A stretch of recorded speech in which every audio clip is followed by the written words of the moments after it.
So Sivananda Sena is an amazing servant of the Vaishnavas. Sivananda Sena's entire existence was for the service of the Vaishnavas. Dhananjaya and Bishwar Shri, we welcome you to our chat room. If you don't mind, drop a little line there and let us know where you're from. So Sivananda Sena was the 24th branch of the tree of devotional service of Sri Chaitanya Mahaprabhu. And he was an extremely confidential servant of Lord Chaitanya. He lived in a village called Kumarhat. And we have a visitor here from Gurgaon, India. I've been to Gurgaon many times, Vishwashri. What is it? Vishwashri. Vishwashri. Excuse me, Prabhu. I've been to Gurgaon many times. The devotee company has their base there, and I've been to the factory there in Gurgaon. Very nice district in Delhi. Yeah. It's actually the a part of the old Pandava area. Anyway. And Dhananjaya from Portland. Thank you, Prabhu. So, Sivananda Sena lived in Kumarhat, a wonderful village where many Vaishnavas were from, and he lived there with his wife and 3 sons. Sivananda Sena had 3 boys. One was Chaitanya Das, one was Ram Das, and the third was Paramananda Das. Paramananda was also called Puri Das, but we'll speak about him in a minute. He also had 2 nephews, Sri Ballabha and Sri Kanta. And these 5 young sons and nephews rather, of Sivananda Sena were very, very devoted to following Sri Chaitanya Mahaprabhu. Now, Sivananda Sena was actually a very wealthy landowner. Sivananda Sena, actually, all of his wealth and all of his opulences were properly engaged in the service of Lord Hari. Even his entire family, his sons, they were all devotees and all engaged everything that they had in the service of the Lord. Sivananda Sena was the devotee that was responsible. He took up the responsibility, if you will, of assisting all the Vaishnavas in traveling every year to Jagannath Puri. Now, in Bengal, the devotees had the great fortune of witnessing Sri Chaitanya Mahaprabhu's early pastimes up until the age of 24. When Sri Chaitanya Mahaprabhu took sannyas, he was there in Navadvip, in the Bengal area. Nadia, Kumarhat, Kulia, Ambika Kalna, these were all places where Chaitanya Mahaprabhu went. Shantipur, Krishnanagar, all these different wonderful places. So these devotees had that opportunity of experiencing directly the pastimes of Sri Chaitanya Mahaprabhu. And then Lord Chaitanya took sannyas, and not only was everyone greatly distressed by his taking sannyas, but then he moved to Jagannath Puri. So the devotees were bereft of that association. So every year there would be Rath Yatra in Jagannath Puri. And during that Rath Yatra time, devotees would come from everywhere.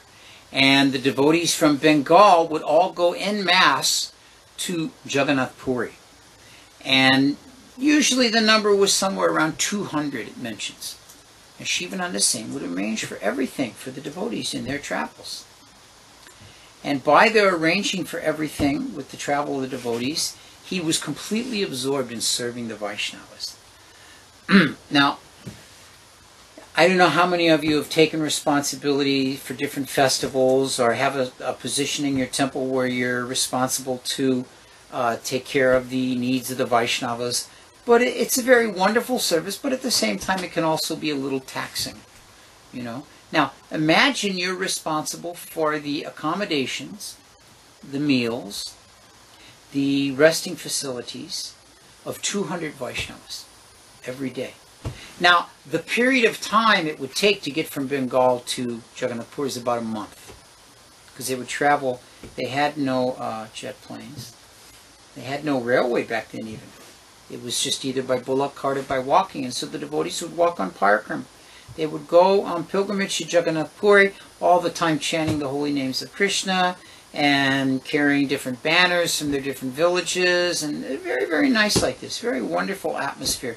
If you see in Bengal, if you get the chance to go, or if you've been there, you see when the kirtan parties go through, they've all got different banners, and some of the ladies have a tulsi pot carried on their head like this, service to Tulsi Devi. Very, very sweet. So in this way they would go. Now, as we've mentioned in many more previous discussions, at that time Bengal was governed by the Muslims. They had invaded and taken over many of the different districts, and they were the governors, the authorities at the time. So there were different types of tolls in the different districts and between the different villages and crossing rivers. There would be boatmen, and you would have to pay for this and that. And so in this way, all of these expenses were all taken care of by Sivananda Sena. So you can imagine how wealthy Sivananda Sena was. And he used all this wealth in the service of the Vaishnavas. He would arrange for their food, their lodging, their ferries, their tolls between the different districts. He would pay for everything. Now, one particular time, here, I'll mention this part, that as they were leaving Bengal, Advaitacharya and his wife, Sita Thakurani, were with them, and they continued on to Puri with them, and they would have to go through, from Shantipur through Navadvip, and in going through Navadvip, they came upon the home of Mata Sachi. And Mata Sachi was so distraught. She couldn't travel. She was too elderly to travel, and of course she couldn't go see Lord Chaitanya. That wasn't permitted. And so she was so distraught upon Lord Chaitanya being gone and her Nimai Pandit not being there. And so Advaitacharya and Sita Thakurani, they would do the best that they can to console her and try to make her feel better. And then there was Ishan. Ishan was the servant of Mother Sachi. And they would try and console her, and in this way they would then continue on in this way. It lists some of the devotees that would always accompany Sivananda Sena on this trip with all the Vaishnavas from Bengal. Acharya Ratna, Pundarik Vidhanidhi, Srivas Pandit, along with all of his brothers. You remember he had 4 brothers, Srivas, Srinidhi, I have to remember for another class. And then all their wives, Vasudev, Govinda, Madhava. Vasudev, Govinda, Madhava, and the Ghosh brothers, they were known as. They were all 3 expert kirtaniers. Murari Gupta, Raghava Pandit with his famous bags of Raghava. We spoke about those last week, the wonderful bags of Prasadam that Raghava Pandit would bring. And all the ladies that came, they would all pack all kinds of different foodstuffs that they were taking with them to give to Sri Chaitanya Mahaprabhu. Now you can imagine there were no refrigerated trucks. So they would have to make things that would last 1 month worth of travel and then still be delicious at the end. And they had all these kinds of goodies like that that they would bring for Lord Chaitanya to eat. And then of course, excuse me, my apologies. And then of course the opportunity for feeding all the devotees along the way, and Sivananda Sena collecting all the vegetables and everything and taking care of the needs of the devotees like that. So in this way, he was always engaged in serving the devotees. And we're going to take a moment right here and serve Mauricio and Sharon, who have both joined us from Athens, Ohio, and from Toronto, Ontario. I'd like to welcome you both. Nice to have you here with us this evening. So, Sivananda Sena, now, there's a very funny story. One time during these travels, a dog joined the assembly. Now, of course, those of you that have had the opportunity of traveling in India, there's dogs, village dogs everywhere. And occasionally one will attach themselves to a particular group of people and continue on like that with them. So this dog had become a little bit attached to Sivananda Sena. And at night they would all settle down for the evening for camp, and Sivananda Sena would feed the dog some prasadam, and the dog would kind of sit at his feet like that. And so he would eat the remnants of foods from all the devotees, and the dog was getting nice benefit, you know, like that. And so in this way, this dog became a part of the devotees, you know.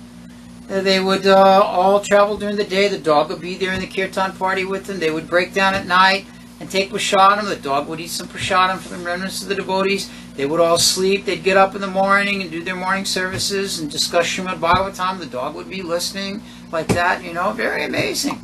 So, oh, we have some technical difficulties we're finding out here. Probably she just needs to reset her browser. You can let her know that. She won't hear me say it. So in any event, the dog was just a part of the crew. Everybody was feeding the dog prasadam and all like that. And so in this way they came upon a river. And they had to arrange with the boatman to get across the river. But the boatman said, yes, I will take everyone, no problem. But I don't take dogs. So the dogs are not going to be allowed. So you cannot have the dog on this boat. So Sivananda Sena said, no, you must let the dog come. He said, nope, can't be done. I'll pay you a little extra. How much extra should I pay you to let the dog go? Nope, I won't take. I'll pay you twice what it costs per person. Nope, I won't take. I'll pay you 3 times. Okay, I'll take. So in this way, the dog was able to get on the boat with the devotees. Now, of course, when they got to the other side, this is when the payment was done. Sivananda Sena would pay when they got to the other side. And as they got out, all the other devotees continued walking. And they continued on in their pilgrimage. And Sivananda Sena stayed back to settle everything up, not only with the ferry, the boatman, but there was a toll coming into that district, and he had to pay that. So he got involved for doing all this and paying extra for the dog and taking care of this and then paying for the toll and getting everybody in there. And so in this way, the party got quite a bit ahead of him. And they came to their spot to break for lunch. So it was lunchtime to break, and they stopped under some trees, and there was no arrangements. Sivananda Sena had been so caught up back here, he hadn't gone ahead. And he hadn't arranged for being able to have a place for them to stop and rest and take their prasadam. So they were all very agitated. You know how it is. You've been walking all day in the hot Bengal sun. Maybe you had a little water, and now it's time for prasadam, and you've been thinking about it, and you stop, and it's ready to sit down and eat prasadam, but there's no prasadam. Sivananda Sena had not gone ahead to arrange things. I had the good fortune years ago when I was in India on a few occasions to travel with the original Padayatra that was doing all the touring in India. And there was what we called an advance crew. And the advance party, they would go ahead, sometimes a day in advance, sometimes just a few hours, and make arrangements for the group of devotees coming, a place for them to stay, arrangements for the prasadam to be cooked, have everything ready so that when they got there, then everything would just be served out, the devotees, and then they would continue on, and then the party would clean everything, and like that. So it was a very nice arrangement. So this is coming from Sivananda Sena. That's how it was all done. So Sivananda Sena wasn't there. So Lord Nityananda became very, very unhappy. Lord Nityananda, actually, it's an amazing pastime of Nityananda, because Nityananda's very name, Nityananda, one who's eternally very blissful. And these are the pastimes of Lord Nityananda. He's always very happy and very joyful and all these, wonderful, wonderful qualities and pastimes. But in this particular situation, we'll see, for the purpose of pastime, what happens here. So having walked quite a distance, everyone was very, very hungry. And Nityananda, seeing that Sivananda Sena had not arranged anything, began to abuse his name and speak ill about him. And he was actually ready to curse Sivananda. And he said the following. He said, where is that Shiva? He said, everyone is dying here of hunger, but still he has not come. No one is arranging for prasadam. We will all die. Well, if that is the case, then let his sons die as well. So Nityananda said these very strong words. Everyone was a little shocked. They were kind of surprised. Well, this is almost like a curse. So just at that point, Sivananda Sena arrived on the scene. And Sivananda Sena came, and he was approached first by his wife. And his wife was crying, tears rolling down her face. And she said, you didn't manage any of the prasadam. And Goshai is very, very unhappy now. Goshai is a nickname, if you will, for Nityananda. Nityananda Goshai. And Goshai is very unhappy. He's angry. He has just cursed your sons to die. What will we do? Sivananda Sena, he replied to his wife, now don't you become crazy also. He said, don't cry needlessly. Just try to get a hold of yourself. I'll go and talk to Nitai. So he consoled his wife, had her stay with the other ladies, and then he went before Lord Nityananda, and he prostrated himself, offering dandabats at Nityananda's feet. Now last week we talked about Raghunath Das Goswami, and he prostrated himself at the lotus feet of Lord Nityananda, and Lord Nityananda beautifully took his foot and placed it on top of Raghunath Das's head. So when Sivananda Sena offered his obeisances at the lotus feet of Lord Nityananda, Lord Nityananda gave him a good kick. He gave him a really good kick. And Sivananda Sena got up, and it says that he felt great pleasure at getting this mercy, at being touched by the lotus feet of Lord Nityananda. So immediately Sivananda Sena went off, and he made arrangement with one Gaudiya Vaishnava that lived in that village to take care of prasadam for everyone, and he had prasadam arrangements made for all of the guests. And Nityananda had prasadam with the devotees, like that. And then, after the prasadam was finished, Sivananda Sena came before Nityananda, apologizing once again for the difficulties he had put him in. And he prayed to Lord Nityananda. He said, "Today, in accepting me as your servant, you have punished me fittingly according to my offense. But such is your tenderness that under the pretense of punishment, you actually awarded me a great mercy. Who in the three worlds can understand your character? The dust of your feet is very difficult to obtain even by great sages and demigods such as Brahma. Today, even though I am a low-born person, you have touched me with those same feet. My birth and my heritage, my forefathers have all become successful, for today I've received the benediction of the dust from your feet." So this is very instructive, that he didn't actually take any offense or become upset with Lord Nityananda. He took it completely as the mercy of Lord Nityananda.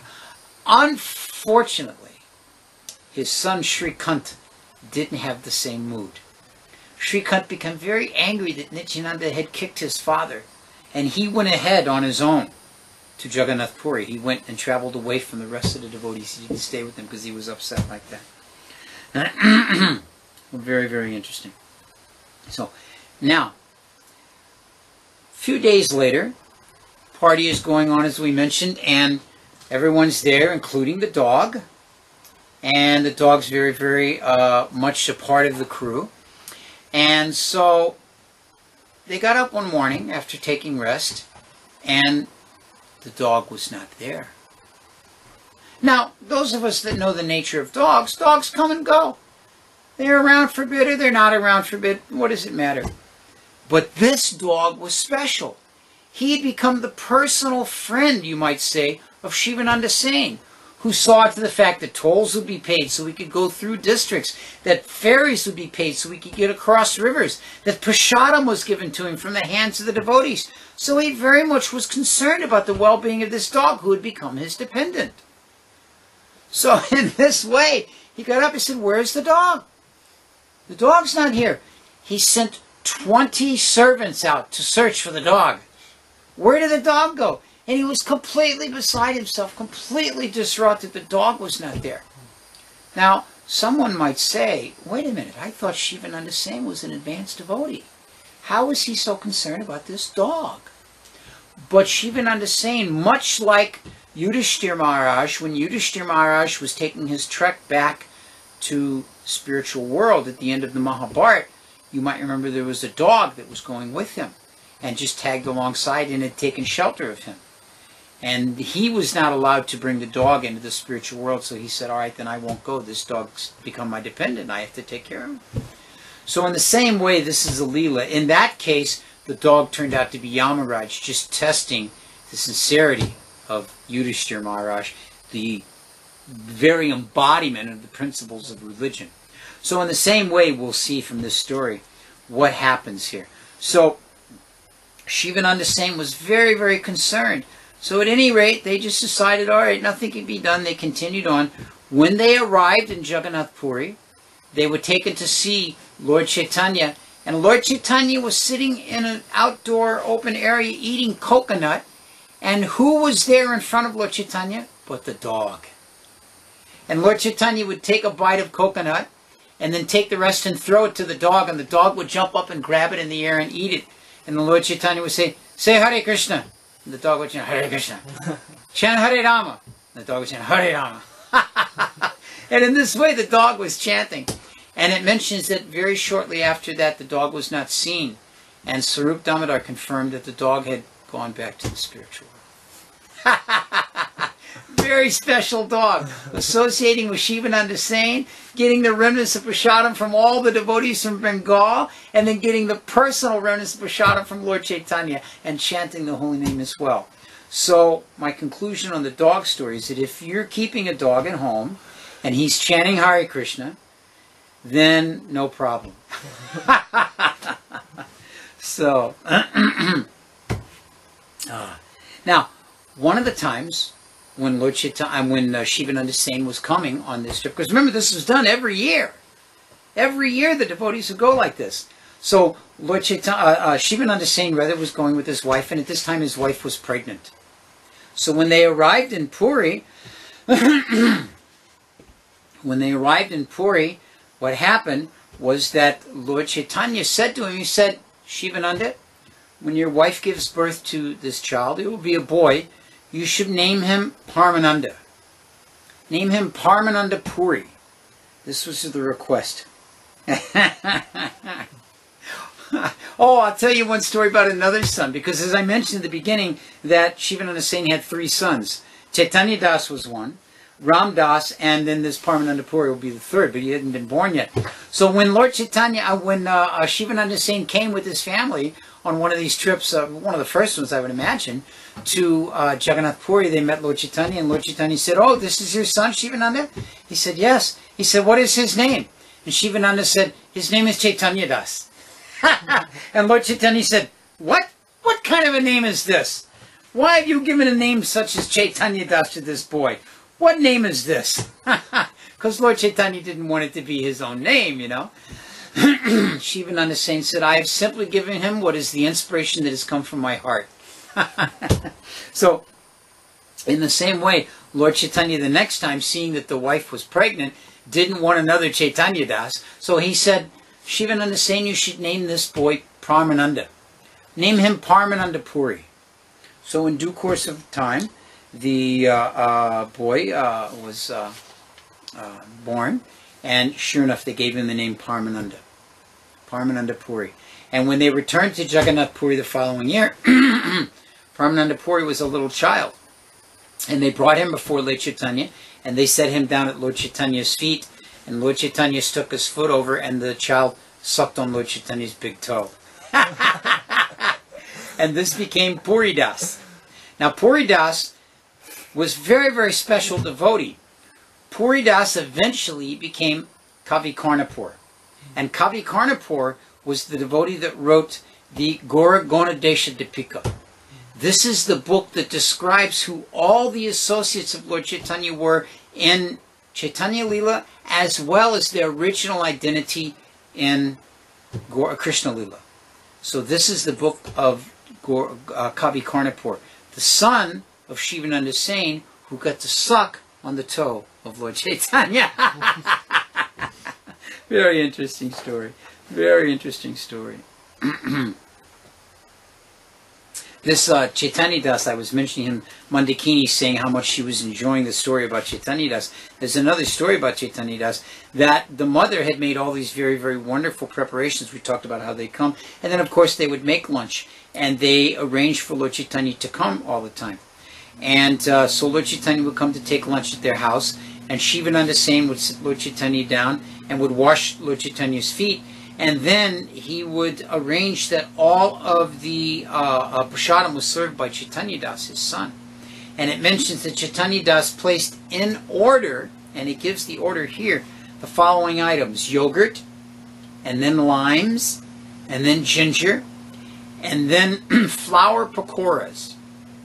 Now, if anybody doesn't know what flour pakoras are, you take the flower of the squash plant, of the loki. I have some growing in my backyard. And you take the flower of the squash plant and you dip it in a pakora batter, and then you deep fry that. Most amazing pakoras you'll ever have in this lifetime. This I guarantee you.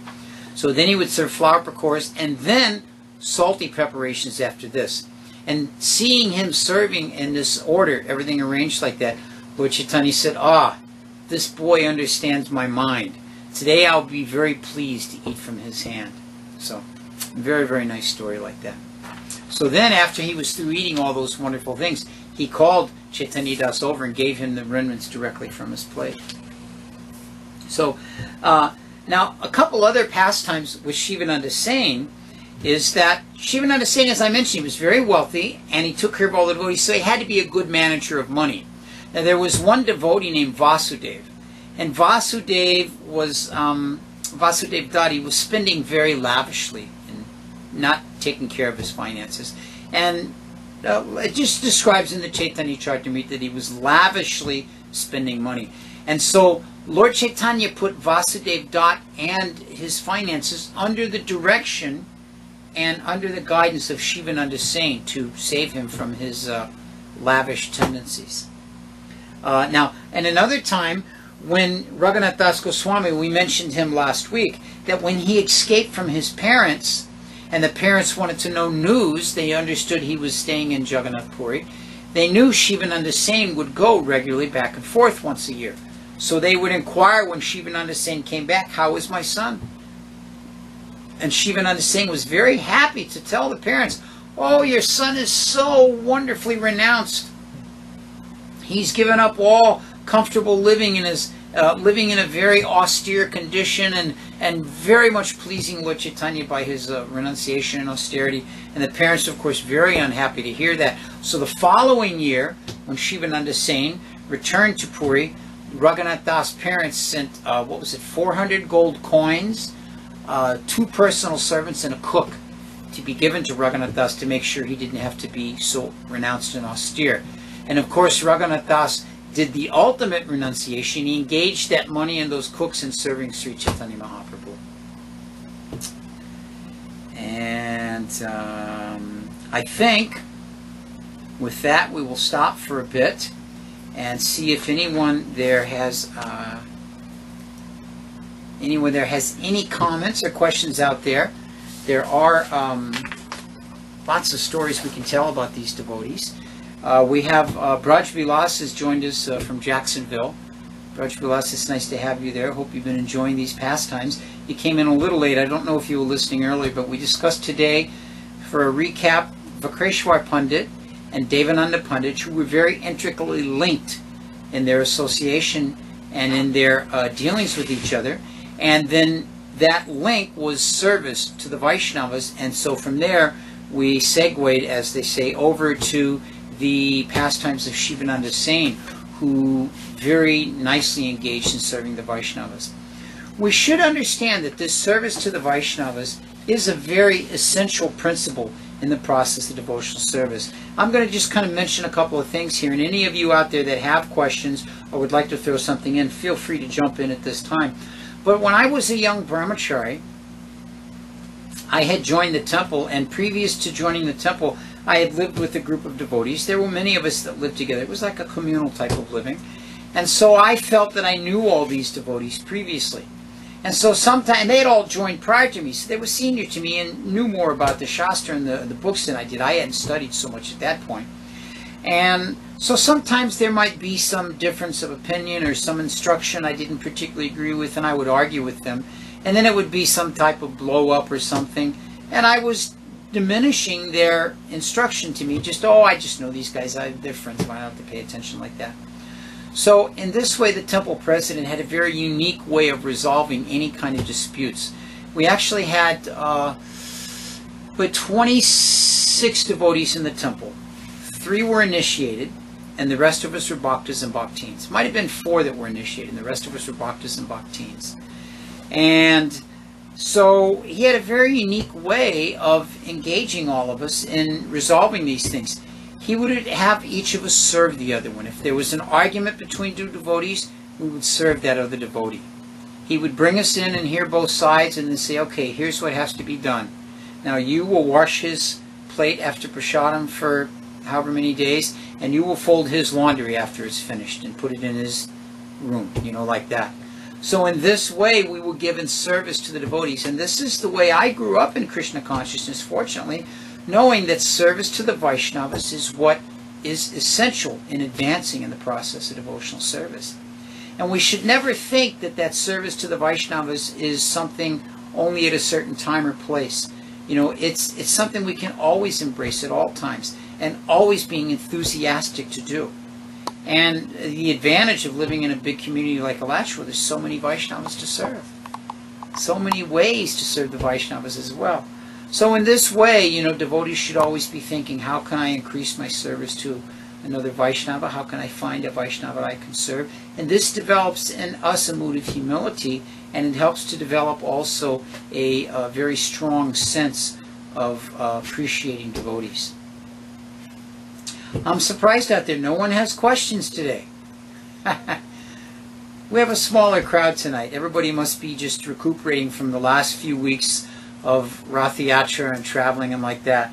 And yes, Abai's making the point out there for all of you, those of you that may not be logged in, that your questions don't necessarily have to be about tonight's subject matter. If you have other subjects, I'd be happy to speak about them. Braj Bilas is asking that when Nityananda Prabhu kicked Sivananda Sena in one of those pastimes, Shrikant Sen could not understand the mercy of Nityananda. How do we understand this? This is very nice. We spoke a little bit about this, Braj, is that Sivananda Sena very clearly and perfectly understood the mercy he was getting from Nityananda and understood that he had inconvenienced Nityananda and was taking it in that way. We sometimes find that it's not so uncommon that the father will be more advanced than the son. Sometimes the son is more advanced than the father, but in this case we see Shrikant was not able to appreciate the mercy of Lord Nityananda even though his father was, and therefore he became unhappy and went away. Now, when he arrived in Jagannath Puri ahead of time, Lord Chaitanya greeted him, and the devotees began to question why he left, and Lord Chaitanya said, do not bother him. He's already disturbed by this. Just let him be. Let him have the association of Lord Jagannath and give him Mahaprasadam. So in this way, Lord Chaitanya gave him his blessings. But it was, it was just a misunderstanding from Shrikant's side like that. So that's how we understand it. I'm sure as Shrikant matured and grew in his devotional service under such a wonderful father and such wonderful instructions as Sivananda Sena, that he came to understand what genuine mercy of a Vaishnava really is. That's my 2 cents. Anyone else have anything? I think there was a question way up at the top of the page that was much earlier before we went on the air, but it caught my eye way up there. So hold on right there.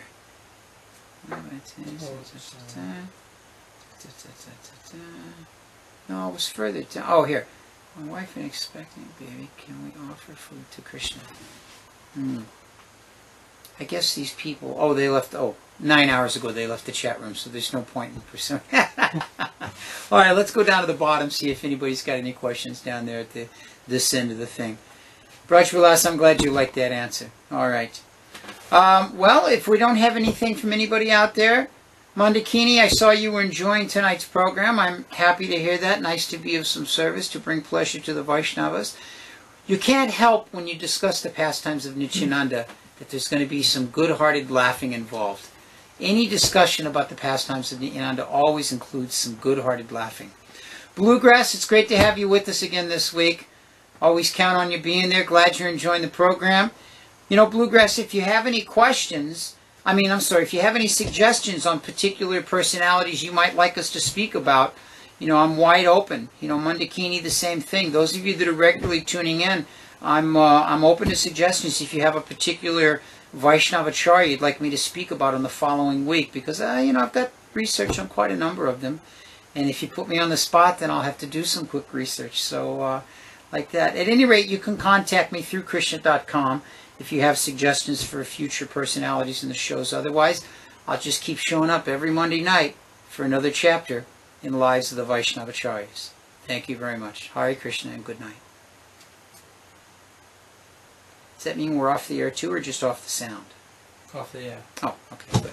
Yeah.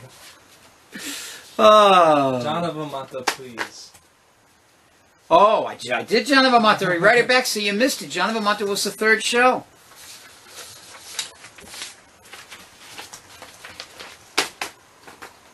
Tell her she just has to get on the guys at Krishna.com to transcript it and get it up there.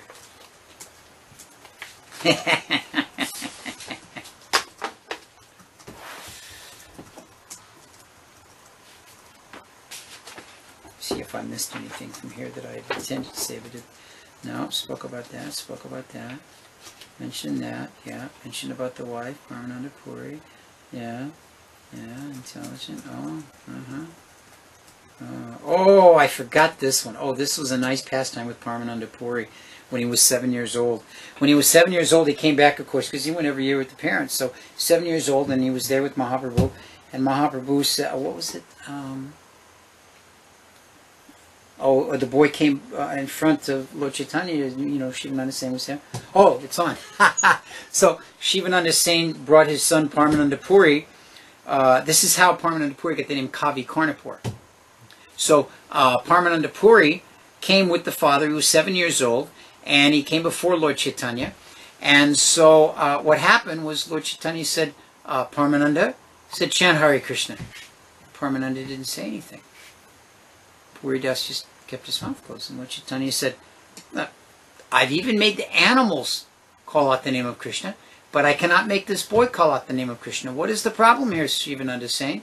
So Sarup Damodar Goswami was very intelligent. He said, Mahaprabhu, he said, this boy is a highly intelligent boy. He has taken the name of Krishna uttered by you as his Ishta mantra. The Ishta mantra that one receives is repeated mentally. Therefore, the boy is chanting the name of Krishna, but mentally. So when Lord Chaitanya heard this, he said, Puri Das, if you cannot say Krishna, since you've accepted that as your Ishta mantra, then say something about Krishna. So then Puri Das recited a sloka that he made up right on the spot.